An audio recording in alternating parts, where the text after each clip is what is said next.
Assalamualaikum, semoga Allah merahmati dan memberkahi kalian. Semoga teman-teman semua dalam keadaan sehat walafiat. Setelah salam, saya ingin mengajak teman-teman untuk berlangganan kanal kami agar setiap video baru kami sampai ke kalian. Sekarang mari kita lanjutkan ke ceritanya. Sore itu, suasana kantor polisi sektor kecil di pinggir kota terasa ramai. Beberapa orang duduk menunggu giliran untuk mengurus surat kehilangan dan laporan. Namun di ruangan lain, tepatnya di ruang pemeriksaan, seorang gadis muda dengan wajah pucat berdiri tegang.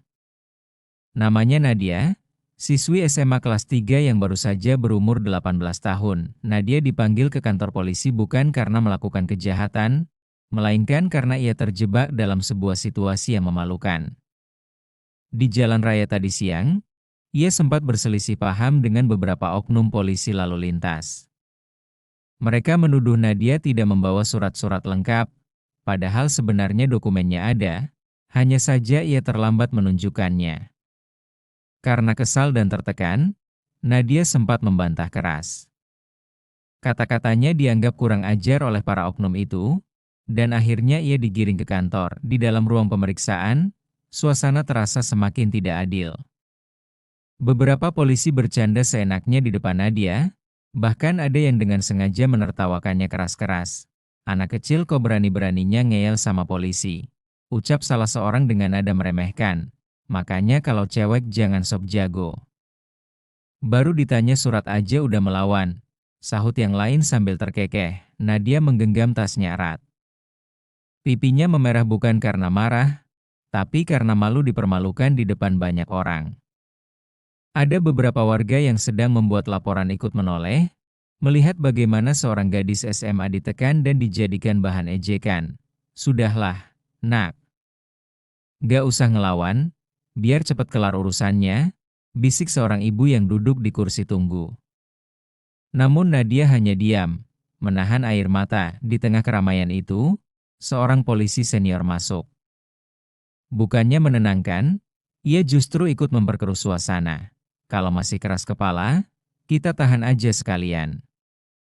Biar kapok. Mau ngerasain dinginnya sel?" katanya sambil menatap tajam Nadia. Nadia hanya menunduk. Ia tahu betul kalau ia tak bersalah, tapi situasi ini membuatnya sulit membela diri. Kata-kata apapun yang ia ucapkan akan dianggap membangkang, yang membuat keadaan semakin buruk. Salah satu polisi dengan sengaja membacakan isi tas Nadia di depan umum. Ia mengeluarkan buku catatan, ponsel, bahkan dompetnya. Wah, isinya recehan doang. "Pantesan sok-sok nggak mau damai di jalan tadi," ujarnya sambil memperlihatkan isi dompet itu kepada rekan-rekannya. Suara tawa pun pecah, wajah Nadia makin merah, air matanya jatuh tanpa bisa ia tahan. Ia merasa terhina habis-habisan. Gadis seusianya, yang seharusnya dilindungi dan diperlakukan dengan hormat, malah dijadikan bahan tontonan. Namun, apa yang tak mereka ketahui adalah satu hal besar yang akan mengubah situasi. Nadia bukanlah gadis biasa. Ayahnya adalah seorang anggota aktif Kopassus, pasukan elit TNI AD yang ditakuti banyak orang. Nadia tidak pernah suka membanggakan hal itu. Tapi hari itu, rahasia itu sebentar lagi akan terbongkar dengan cara yang mengejutkan. Di luar kantor polisi, sebuah mobil berwarna hitam berhenti. Dari dalamnya, seorang pria berwibawa dengan seragam rapi turun perlahan. Tatapannya tajam, langkahnya mantap. Ia adalah ayah Nadia, yang baru saja mendapat kabar dari seorang kerabat tentang apa yang terjadi pada putrinya di kantor polisi itu, dan detik-detik kehadirannya akan segera mengubah segalanya. Suasana kantor polisi itu mendadak hening ketika pintu utama terbuka dengan keras. Seorang pria berperawakan tegap, berpakaian sederhana namun jelas terlihat wibawanya, melangkah masuk. Dia adalah Letnan Kolonel Ardi, ayah Nadia, seorang perwira aktif Kopassus yang sudah kenyang pengalaman di berbagai medan operasi. Tatapan matanya tajam menyapu seluruh ruangan, membuat beberapa orang spontan terdiam. Tak ada yang menyangka pria ini adalah ayah dari gadis yang baru saja dipermalukan. Nadia yang tadi hanya bisa menunduk, mendongak dengan mata yang masih sembab. Begitu melihat ayahnya berdiri di ambang pintu, air matanya langsung menetes deras. "Papa?" bisiknya lirih, hampir tak terdengar. Ardi melangkah masuk perlahan, setiap langkahnya seakan menimbulkan tekanan tersendiri. Orang-orang yang tadinya menertawakan Nadia, kini mulai merasa tidak enak. Namun beberapa oknum polisi itu masih bersikap arogan, seolah-olah ingin menunjukkan bahwa mereka tidak takut. "Bapak siapa? Jangan seenaknya masuk sini, ini kantor polisi," bentak salah satu oknum dengan nada tinggi. Ardi menoleh perlahan, menatapnya dengan sorot mata dingin. Tatapan itu saja sudah cukup membuat bulu kuduk meremang. Ia tidak langsung bicara, melainkan mendekati Nadia terlebih dahulu. Ia meletakkan tangannya di bahu putrinya, menenangkan. "Kamu nggak apa-apa, Nak?" tanyanya lembut. Nadia menggeleng sambil menangis. Aku nggak salah, Pak." Tapi mereka, suaranya tercekat, terlalu berat untuk melanjutkan. Ardi menghela napas panjang, kemudian menoleh ke arah para polisi yang berdiri di sekitarnya. "Siapa yang berani mempermalukan anak saya?" Suaranya berat, penuh wibawa. Beberapa polisi saling pandang. Ada yang mulai pucat, tapi ada juga yang masih mencoba menjaga sikap sok berani. Polisi senior yang tadi mengancam Nadia, maju selangkah. "Pak, jangan bawa-bawa emosi. Anak Bapak melawan di jalan, nggak mau nurut waktu diminta surat. Kami bawa ke sini biar kapok. Kalau Bapak orang tuanya, didik dulu anak Bapak biar sopan sama aparat," katanya lantang. Ucapan itu membuat beberapa polisi lain mengangguk, seolah membenarkan. Namun di sisi lain, warga yang ada di ruang tunggu menahan napas. Mereka tahu kata-kata itu terlalu berani diucapkan pada pria yang jelas-jelas bukan orang biasa. Ardi menatap polisi senior itu lama, lalu tersenyum tipis. Senyum yang justru membuat suasana makin mencekam. "Jadi kalian pikir mudah mempermalukan seorang anak perempuan di depan umum, hanya karena merasa berkuasa?" tanyanya tenang. "Ini prosedur, Pak," sahut yang lain cepat, mencoba membela rekannya. Ardi kemudian mengeluarkan dompet kulit dari sakunya. Ia membuka dan memperlihatkan kartu identitas militernya. Lambang merah khas Kopassus jelas terpampang. Ruangan langsung hening. Semua yang melihat sontak terdiam, termasuk polisi senior yang tadi begitu lantang. Wajah mereka berubah drastis, dari arogan menjadi panik. Ada yang menunduk, ada yang mundur perlahan. Bahkan, beberapa warga yang ada di ruangan ikut membelalakan mata, tak percaya bahwa gadis yang dipermalukan tadi adalah anak seorang perwira pasukan elit. Ardi melangkah maju, suaranya meninggi. "Kalian pikir anak saya bisa diperlakukan seenaknya? Dihina, dipermalukan, dijadikan bahan tontonan?" Tak ada yang berani menjawab. Hening panjang tercipta, hanya terdengar suara jantung berdegup kencang dari mereka yang ketakutan. Nadia, yang masih berdiri di samping ayahnya, merasakan perubahan drastis suasana. Dari yang awalnya penuh ejekan, kini semua menunduk, tak berani menatap wajah mereka. Seorang perwira polisi berpangkat lebih tinggi, yang ternyata ada di kantor itu, buru-buru keluar dari ruangannya setelah mendengar kegaduhan. Ia melihat Ardi, lalu langsung terkejut. "Pak Ardi," katanya gugup sambil memberi hormat singkat. "Ini ada apa sebenarnya?"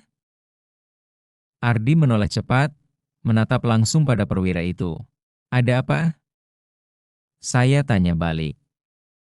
"Apa ini cara kalian bekerja? Mempermalukan anak perempuan di depan umum, membuka barang-barangnya, menertawakan, bahkan mengancam menahannya tanpa alasan jelas?" Perwira polisi itu mendadak pucat. Ia menoleh ke anak buahnya dengan tatapan tajam, seolah ingin menegur keras. "Siapa yang berani berbuat begini? Apa kalian gak tahu siapa yang kalian hadapi?" bentaknya. Para oknum yang tadi arogan kini benar-benar ketakutan. Wajah mereka memerah, sebagian bahkan gemetar. Mereka sadar Perbuatan mereka bisa berakibat fatal. Ardi berdiri tegak, suaranya bergetar menahan amarah.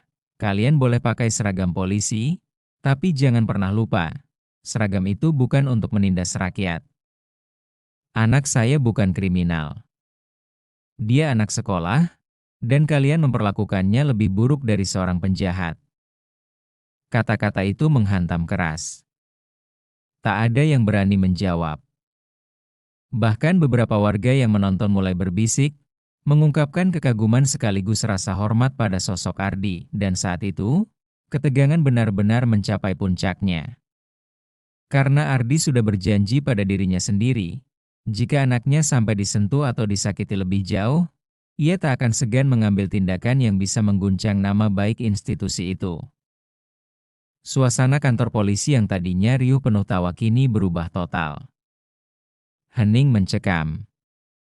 Beberapa warga yang tadi menyaksikan Nadia dipermalukan kini duduk terpaku, tak berani beranjak. Mereka paham betul bahwa apa yang sedang terjadi bukan lagi perkara kecil. Ini bisa jadi kasus besar. Oknum polisi yang sejak tadi paling lantang, yang tadi berani mengancam menahan Nadia, kini wajahnya pucat pasi. Keringat dingin bercucuran di pelipisnya. Namun, di balik rasa takut, ada sisa-sisa keangkuhan yang membuatnya masih mencoba membela diri. "Pak, maafkan kami," katanya terbata-bata. "Kami hanya menjalankan prosedur." Anak bapak melawan saat diperiksa di jalan. Kami kira dia perlu diberi pelajaran. Ardi mendengar kata-kata itu, matanya menyipit tajam. Pelajaran? Suaranya menggema memenuhi ruangan. Pelajaran macam apa? Kalian mempermalukan seorang gadis di depan umum, membuka isi tasnya, menertawakan, menghinanya. Itu prosedur kalian? Polisi itu terdiam, tak sanggup menatap langsung. Beberapa rekannya saling pandang, menunduk dalam-dalam. Jelas mereka kini menyesali sikap mereka tadi. Tapi nasi sudah menjadi bubur. Perwira polisi berpangkat lebih tinggi yang baru saja keluar dari ruangannya, Kompol Santoso, mencoba meredakan suasana. "Pak Ardi, saya mohon tenang dulu. Mungkin ada kesalahpahaman di sini. Kami minta maaf kalau ada yang tidak sesuai prosedur. Biar saya tangani langsung." Namun Ardi tidak langsung luluh. Ia menatap Santoso dengan sorot penuh wibawa. "Kesalahpahaman? Kalau saya tidak datang, anak saya akan pulang dengan trauma yang tidak bisa hilang seumur hidup. Itu bukan salah paham. Itu penyalahgunaan kekuasaan." Kalimat itu membuat Santoso kehilangan kata-kata. Semua orang di ruangan tahu, Ardi benar, Nadia yang berdiri di samping ayahnya masih menggenggam erat tasnya. Matanya sembab, tapi kini ada rasa lega karena sang ayah berdiri di sisinya. Ia menatap satu persatu polisi yang tadi menertawakan dirinya, dan untuk pertama kalinya, ia melihat wajah-wajah itu penuh penyesalan, namun ketegangan belum berhenti. Polisi senior yang tadi paling berani ternyata masih belum bisa menerima keadaan. Ia mencoba membalikkan situasi dengan suara lantang. "Dengan segala hormat, Pak. Walaupun Bapak anggota Kopassus, ini tetap wilayah hukum polisi. Kami punya kewenangan di jalan raya. Kalau anak Bapak melanggar, ya kami berhak menindak." Suasana seketika membeku. Warga yang menyaksikan menahan napas, beberapa bahkan menutup mulut, takut terjadi keributan. Ardi perlahan mendekati polisi itu, langkahnya berat, penuh tekanan. "Siapa namamu?" tanyanya dingin. Polisi itu terdiam sejenak sebelum menjawab gugup, "Sugiharto." "Pak." Ardi berdiri tepat di hadapannya, jarak hanya tinggal beberapa sentimeter. Tatapannya menusuk, membuat Sugiharto tak berani menatap balik. "Sugiharto." "Saya ingat baik-baik nama itu," ucap Ardi lirih tapi penuh ancaman. "Kalau kau berpikir seragam ini memberimu hak untuk menindas rakyat, kau salah besar. Seragam itu tanggung jawab. Dan kau sudah mencoreng nama institusi ini di depan banyak saksi. Sugiharto menelan ludah, wajahnya semakin pucat. Ia mencoba bicara lagi, tapi suaranya bergetar. Saya hanya mengikuti aturan, Pak. Aturan apa? Ardi meninggikan suara, membuat semua orang di ruangan tersentak. Aturan mana yang membolehkan kalian mempermalukan seorang gadis, membuka barang pribadinya, dan menertawakannya di depan umum? Tak ada jawaban. Hanya hening panjang. Kompol Santoso buru-buru angkat bicara. Pak Ardi, saya mohon maaf sedalam-dalamnya. Saya akan buat laporan internal. Semua oknum yang terlibat akan diperiksa Propam. Saya pastikan ini tidak akan berulang. Ardi menoleh cepat. Pastikan? Atau hanya janji manis untuk menutup mulut saya? Tanyanya tajam. Santoso terdiam. Ia tahu kata-kata itu benar. Banyak kasus serupa berakhir tanpa kejelasan. Tapi kali ini berbeda. Lawannya bukan rakyat biasa, melainkan perwira Kopassus dengan pangkat tinggi. Jika kasus ini dibawa ke atas, karir banyak orang bisa tamat. Beberapa warga yang menonton mulai berbisik-bisik, pantes aja cewek itu berani. Ternyata anak tentara Kopassus. Untung ayahnya datang. Kalau enggak, kasihan banget dipermalukan begitu. Ini harus viral, biar orang-orang tahu kelakuan oknum. Bisikan itu terdengar jelas, membuat wajah para oknum polisi semakin panas. Mereka sadar, reputasi mereka bisa hancur seketika kalau cerita ini menyebar keluar. Ardi lalu menatap putrinya. Nadia, kamu gak perlu takut lagi. Papa di sini, ucapnya lembut.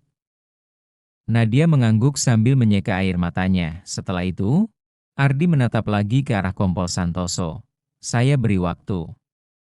Malam ini juga, saya ingin laporan resmi dibuat. Semua yang terlibat harus bertanggung jawab. Kalau tidak, saya yang akan langsung melaporkannya ke pusat. Dan percayalah, urusannya tidak akan berhenti di sini. Nada suaranya tegas, dingin, dan tak terbantahkan. Para polisi yang tadi arogan kini benar-benar ketakutan. Sugiharto bahkan terlihat gemetar. Wajahnya menunduk tanpa berani bicara lagi. Dan di saat semua orang terdiam, tiba-tiba terdengar suara langkah cepat dari luar. Seorang petugas muda masuk, membawa kabar bahwa media lokal sudah mulai mencium adanya keributan di kantor polisi itu. Wartawan sedang berkumpul di luar, semua orang langsung panik. Jika kasus ini bocor ke media, maka akan sulit ditutupi. Ardi tersenyum tipis. Bagus, katanya pelan. Biar rakyat tahu siapa sebenarnya kalian. Setelah ruangan hening cukup lama, akhirnya Kompol Santoso, komandan sektor, mengambil alih situasi. Ia tahu betul kalau ia tidak segera bertindak, maka kasus ini bisa mencuat keluar dan menghancurkan reputasi seluruh kantor polisi. Dengan suara tegas ia berkata, semua anggota yang tadi terlibat, segera masuk ke ruangan saya sekarang juga. Kita buat laporan internal malam ini juga. Tidak ada yang pulang sebelum urusan selesai. Para oknum polisi itu menunduk lesu. Wajah mereka pucat, tangan gemetar. Mereka sadar kesalahan besar sudah terjadi. Nadia yang sejak tadi menjadi korban, kini berdiri tegak di samping ayahnya. Rasa takut yang ia rasakan perlahan berganti dengan rasa lega. Ia tidak lagi sendirian, namun Ardi belum puas. Ia menatap langsung ke arah Santoso. Komandan, saya harap ini bukan sekadar formalitas. Jangan sampai laporan hanya berhenti di meja dan menguap begitu saja. Saya sudah terlalu sering lihat kasus seperti ini ditutup tanpa kejelasan. Kali ini tidak akan saya biarkan. Santoso mengangguk cepat, wajahnya penuh rasa bersalah. Saya mengerti, Pak Ardi. Saya pastikan Propam turun tangan. Nama baik institusi harus dijaga. Kesalahan oknum tidak boleh mencoreng semuanya. Beberapa warga yang duduk di kursi tunggu ikut bersuara pelan, tapi cukup terdengar. Betul itu, Pak. Kami juga saksi, kami lihat sendiri bagaimana anak Bapak dipermalukan. Harus diproses, jangan cuma janji-janji. Komentar itu membuat wajah para oknum makin merah padam. Mereka tahu saksi-saksi sudah banyak. Sulit bagi mereka untuk lolos begitu saja. Ardi menoleh ke Nadia. Nak, kamu jangan takut lagi. Kamu sudah berani menghadapi ini semua. Papa bangga sama kamu, katanya lembut sambil mengusap bahu putrinya. Nadia mengangguk, matanya berkaca-kaca. Ada perasaan lega luar biasa yang sulit diungkapkan. Tak lama kemudian, kabar kedatangan wartawan yang sudah berkumpul di luar kantor polisi semakin jelas. Beberapa petugas muda yang keluar masuk terlihat cemas. Mereka tahu jika berita ini sampai keluar, kantor mereka akan jadi sorotan publik. Ardi justru tersenyum tipis mendengar kabar itu. Bagus. Biarkan rakyat tahu, biar semua melihat wajah asli para penindas yang sembunyi di balik seragam. Kompol Santoso buru-buru menahan. Pak Ardi, mohon jangan sampai media masuk. Kami akan tangani secara internal. Ardi menatapnya tajam. Kalau kalian betul-betul serius menegakkan aturan, saya tidak akan larang. Tapi kalau ada upaya menutup-nutupi, saya sendiri yang akan bawa masalah ini ke atasan saya. Dan saya pastikan kalian tidak akan sanggup menahannya. Kalimat itu seperti palu godam yang menghantam keras. Semua orang di ruangan itu membeku. Akhirnya, Santoso menghela napas panjang. Ia sadar tak ada cara lain kecuali menghadapi kenyataan. Baik, Pak. Saya janji, laporan lengkap akan dibuat malam ini juga. Anggota yang terbukti bersalah akan diproses disiplin. Bahkan kalau perlu, mereka akan dicopot. Ardi mengangguk pelan, lalu menggandeng Nadia. Ayo, nak. Kita pulang. Biarkan mereka mempertanggungjawabkan perbuatannya. Nadia berjalan bersama ayahnya melewati ruangan itu. Semua orang yang ada di dalam kantor hanya bisa menunduk ketika ayah dan anak itu lewat. Tak ada lagi tawa, tak ada lagi ejekan, yang tersisa hanya rasa malu dan ketakutan. Begitu sampai di luar, udara malam yang sejuk menyambut mereka. Nadia menarik napas dalam-dalam, seolah melepaskan semua beban yang ia tahan sejak siang tadi. Pak, katanya pelan. Ardi menoleh. Ya, nak. Kalau papa nggak datang, mungkin aku nggak kuat. Aku pikir aku bakal pulang dengan rasa malu seumur hidup. Ardi tersenyum tipis dan menepuk kepala putrinya. Kamu harus ingat satu hal, Nadia. Jangan pernah biarkan orang lain merendahkanmu hanya karena mereka merasa punya kekuasaan. Kamu harus berani melawan, karena kebenaran selalu ada di pihak orang yang tak bersalah. Nadia mengangguk, air matanya jatuh lagi. Kali ini bukan karena sedih, tapi karena rasa lega dan bangga. Di belakang mereka, sorot lampu kamera wartawan mulai menyala. Beberapa petugas terlihat panik mencoba menghalangi, tapi suasana sudah terlanjur jadi perhatian publik. Malam itu, nama kantor polisi tersebut langsung tersebar di media sosial, dengan cerita seorang gadis muda yang dipermalukan oknum namun akhirnya terbelah karena ayahnya datang. Keesokan harinya, berita itu menjadi viral. Masyarakat ramai-ramai mengutuk perbuatan para oknum, sementara banyak yang memberi dukungan kepada Nadia dan ayahnya. Beberapa hari kemudian, kabar resmi keluar, oknum polisi yang terlibat diperiksa Propam dan dijatuhi sanksi disiplin berat. Nadia akhirnya bisa kembali ke sekolah dengan kepala tegak. Meski pengalaman itu meninggalkan luka, tapi ia belajar sesuatu yang penting, bahwa keberanian dan kebenaran tidak boleh dikalahkan oleh arogansi. Dan bagi Ardi, ia tahu satu hal. Malam itu, bukan hanya anaknya yang diselamatkan dari rasa malu, tapi juga harga diri seorang rakyat yang nyaris diinjak-injak oleh aparat yang seharusnya melindungi.